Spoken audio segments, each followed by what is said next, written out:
Working on a Briggs Stratton 37 horsepower EFI engine. Put a new flywheel on it.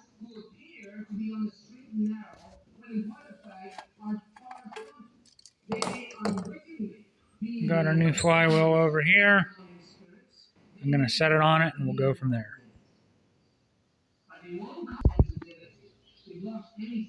Have slid the new flywheel on. I pulled the key out of the old one, put it in this one.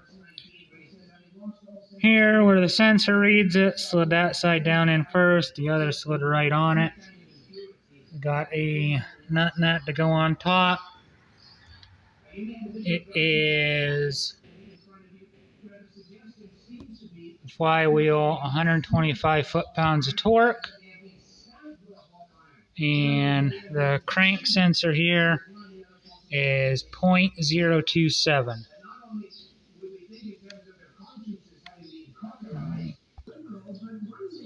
Got the torque wrench on it now. Just getting ready to torque her down.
Got the flywheel on and torqued down.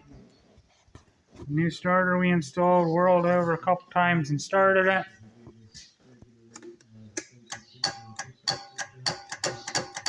Now it's being a piece of junk.